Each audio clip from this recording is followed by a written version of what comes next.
Come all ye young rebels,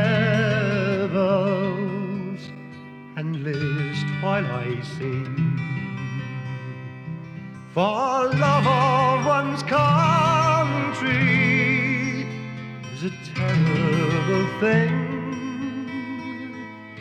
It banishes fear with the speed of a flame.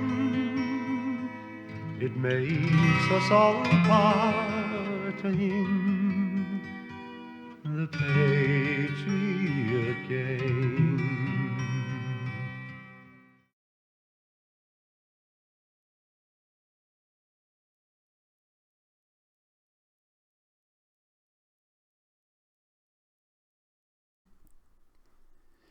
When they reached the outskirts of Donabate, they pulled off the road into a well-treed area, and Emmet finally heard the leader, Charlie Weston, introduce himself.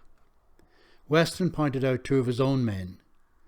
"You two are going to take the pickaxe and sledge and burst in the door." He looked then at Emmet's group.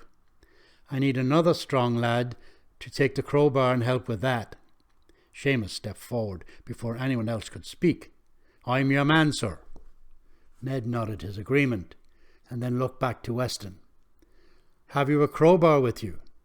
"We do. We'll want two more to go along and rush the door. It'll be a pig to get it open, and speed will be of the essence." Kevin and another man were assigned. Weston himself would lead the charge. Weston took a stick and used it to draw in the soft earth under the trees. "Now we want 3 men here and 3 there." Weston pointed out men and told them where he wanted them. Emmet was to stay close to his father and be ready to charge in through the open door. It was possible he'd be needed to help stand guard of prisoners. They remounted the bicycles and drew closer to the barracks. When the grey 2-story rectangular building was in sight, they left their bicycles and slowly crept closer, using trees and bushes to cover their advance as far as they could. The barracks was silent.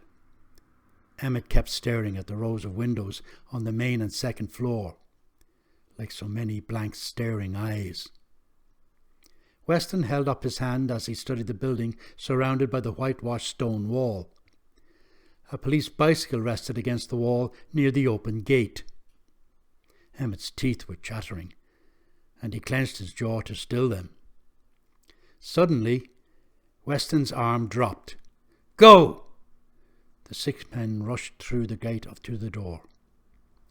Emmet heard Weston shout, "On behalf of the Irish Republic, surrender now or we'll break down the door."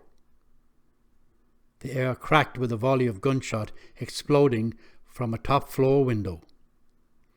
Emmet's ears were blasted by the answering fire from the men around him who had shotguns. He clapped his hands over his ears and watched as the window shattered, raining glass and splinters down on the men below. The 6 men at the door fought to break it down. The hammering of the sledge against the thick timber boomed. Emmet heard a jumble of words as the men at the door shouted to each other. "Here, throw it here!" and "Get the prize in here!" "Now, lads, give it all you got!" Emmet glanced over to his father, who had risen to a crouch as he kept his shotgun trained on the building. Emmet looked back to the men working at the door, so he didn't notice as the shooter on the top floor changed his angle and let loose with a hail of bullets. He gasped as his father stood and returned the fire, but the shot went wild, thudding into the wall between windows, sending flakes and chips of brick and mortar flying. Surprised at the miss, Emmet turned his head to see if his father would try again. He heard his own voice shriek, high with shock, "Da!" His father lay on his back. His face was already chalky as the blood seeped through his jacket. Emmet vomited, wiping his mouth with the back of his hand as he crabbed his way across the few feet separating them. "Da!"